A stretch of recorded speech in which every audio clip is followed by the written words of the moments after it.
Bonjour chers élèves, je suis Ludmila Galbre et je vous invite à une nouvelle leçon de français. Aujourd'hui, je vais vous parler sur un sujet très actuel et pour le découvrir, je vous propose un jeu de mots. Répondez aux questions proposées. Comme ça, vous n'allez pas seulement découvrir le sujet de la leçon, mais aussi vérifier les connaissances acquises au cours précédent. Donc, commençons. Comment s'appelle la science qui s'occupe de l'environnement? Moi, je vous viens en aide avec la bonne solution. C'est l'écologie. Quel déchet ne peut-il pas être transformé en compost? C'est le plastique. Qu'est-ce qui permet de créer de l'énergie avec le vent? C'est l'éolienne. Quelle énergie verte dépend du cycle de la matière vivante, végétale et animale?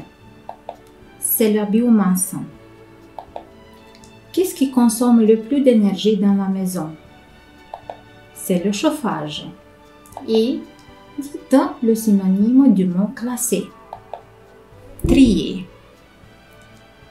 Vous avez le mot-clé, c'est climat, et donc le sujet de notre leçon est un climat de plus en plus capricieux. Vous vous êtes imaginé ce que nous discuterons aujourd'hui? Faites des suppositions. Vous vous souvenez probablement le mot réchauffement, ou peut-être vous avez pensé au futur, aux conséquences, chaleur, température, atmosphère, agricole, déforestation, air, gaz à effet de serre, pollution, soleil, planète ou environnement. Je vous invite maintenant à faire connaissance avec le texte. Soyez attentifs et essayez de le bien comprendre. Un climat de plus en plus capricieux.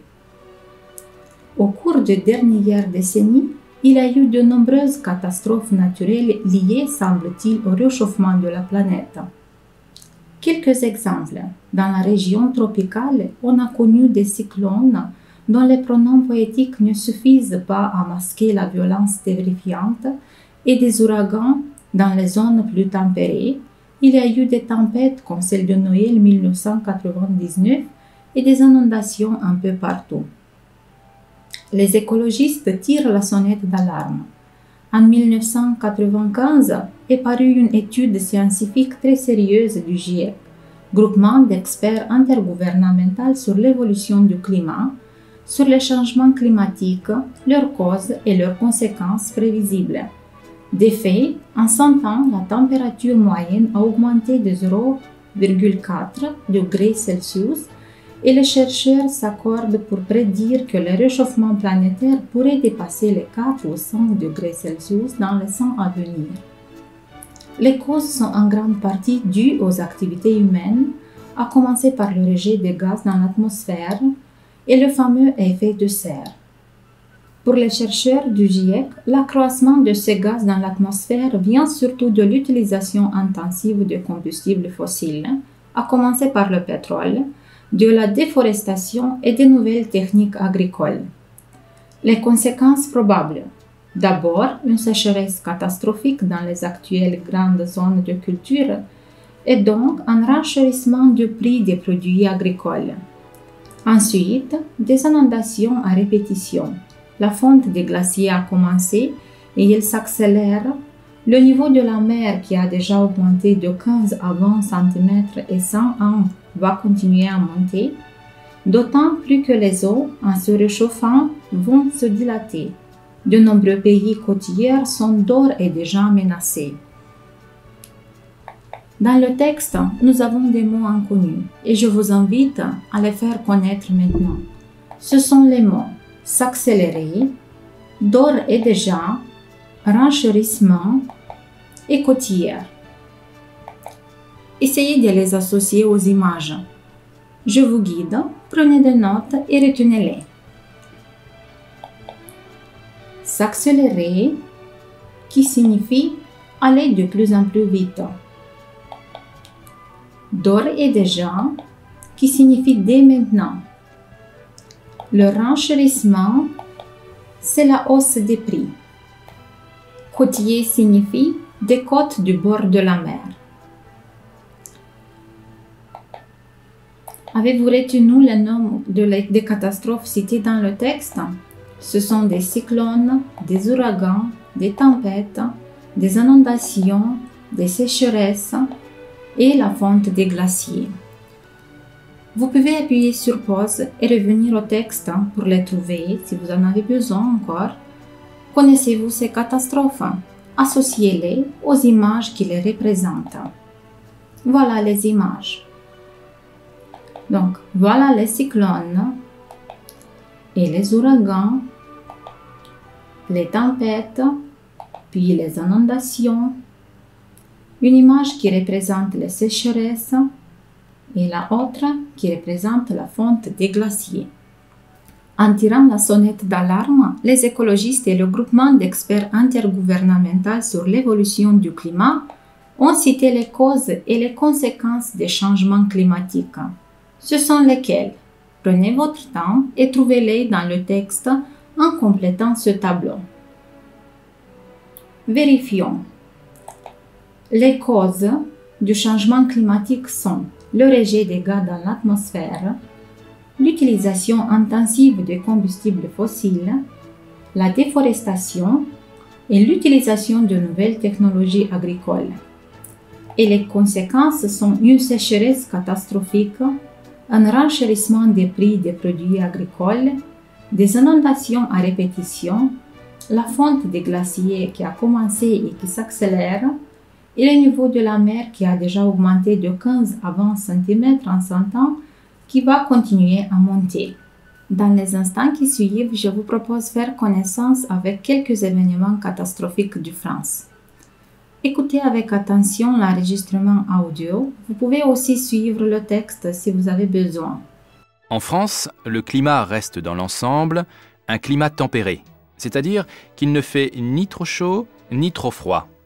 Cependant, certains événements liés aux variations climatiques font partie de la mémoire collective des Français. L'hiver 1954, la sécheresse de l'été 1976, la tempête de 1999 et la canicule de 2003. L'hiver 54 est un hiver comme on n'en a pas vu depuis 1880. Moins 30 degrés dans les campagnes, moins 20 à Paris. Plusieurs personnes meurent de froid. Après qu'une femme et un bébé sont morts en pleine rue à Paris, l'abbé Pierre, le fondateur de la société Emmaüs, lance son célèbre appel « Mes amis au secours » sur les ondes de Radio Luxembourg, qui amène des flots de dons et incite le gouvernement à prendre des mesures pour ceux qui n'ont pas de logement. Le printemps 1976 est le plus sec que la grande moitié nord du pays ait connu depuis au moins un siècle. Du 1er décembre 1975 au 30 juin 1976, il est tombé seulement 121 mm de pluie sur Paris contre 304 mm en moyenne. Les récoltes de céréales sont divisées par 2. Fin août 1976, un impôt sécheresse est décrété. Alors que Météo France annonçait un Noël au balcon, en 2 jours, 2 ouragans balaient la France. Le 26 décembre 1999, l'Ottar traverse le nord de la France avec des vents atteignant 151 km/h à Caen et 169 km/h à Paris. Une rafale de vent a bloqué l'anémomètre de la Tour Eiffel à 216 km/h. Le lendemain, c'est au tour de Martin de se manifester au sud du pays avec des vents de 158 km/h à Cognac et 194 km/h à Royan. Le bilan est lourd. Une centaine de morts, près d'1 million d'hectares de forêts dévastées, bâtiments, maisons, transports et réseaux électriques gravement endommagés. Du jamais vu depuis un siècle. Entre le 4 et le 13 août 2003, pendant 9 jours, les températures maximales ont dépassé 35,5 degrés. Les premiers records de chaleur tombent à Brive, Romorantin et Nemours avec 40 degrés, à Tours, Dinard et Rennes avec 39 degrés, à Saint-Brieuc et Caen avec 38 degrés. Dès le 4 août, les pics de pollution à l'ozone sont franchis dans la région parisienne et les plus fragiles commencent à mourir. Il faudra attendre le 13 août pour que le gouvernement commence à prendre la mesure de la catastrophe et déclenche le plan blanc. Le bilan de la canicule, qui a assommé les Français, est sans précédent. 14 800 morts, des personnes âgées pour la plupart. Les événements dont on parle dans ce texte se sont passés à Brive, Nancy, Tours, Grenoble, Perpignan et Caen. Regardez la carte climatique de France et observez à quel climat ces villes de France sont-ils davantage soumises.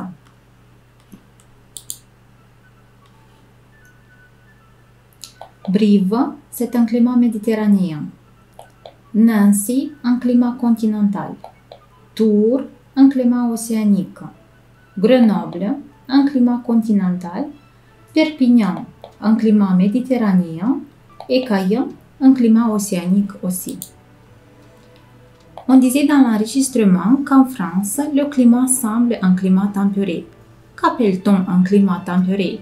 C'est quand il ne fait ni trop chaud ni trop froid. Avez-vous bien entendu les événements qui se sont passés en France? Regardez les photos et dites à quel événement correspond chacune des photos ci-dessous. Donc la première photo, c'est l'hiver 1954.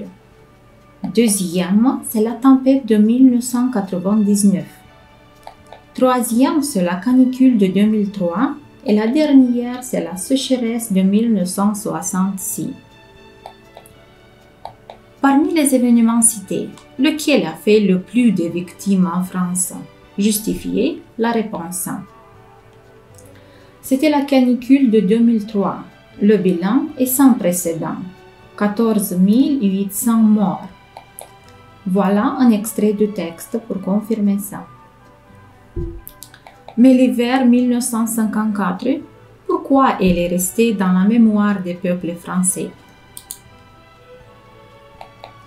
C'est pendant cet hiver-là que l'abbé Pierre a lancé son appel aux Français « Mes amis au secours ». Cet hiver-là, plusieurs personnes meurent de froid après qu'une femme et un bébé sont morts en pleine rue à Paris.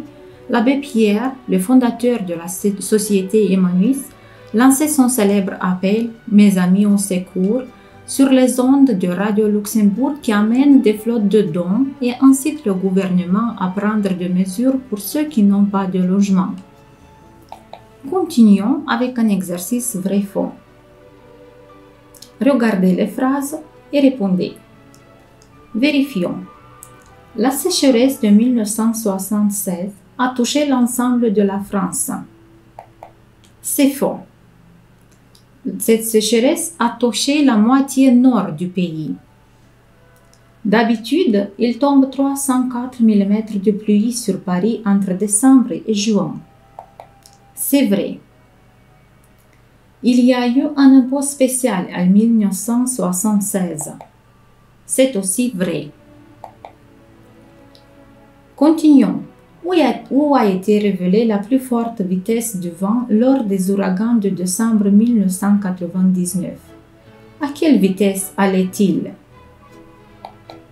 C'était à Paris, 2016 km/h relevé sur l'anémomètre de la Tour Eiffel. Voilà un extrait du texte qui dénote ça. Continuons. Quelles ont été les conséquences de la tempête de 1999?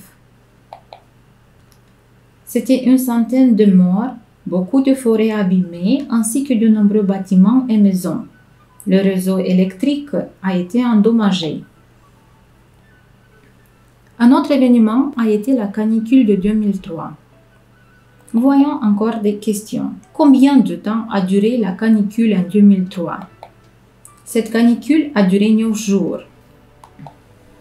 Quels ont été les records de chaleur à Brive, à Tours, à Dinard et à Caen?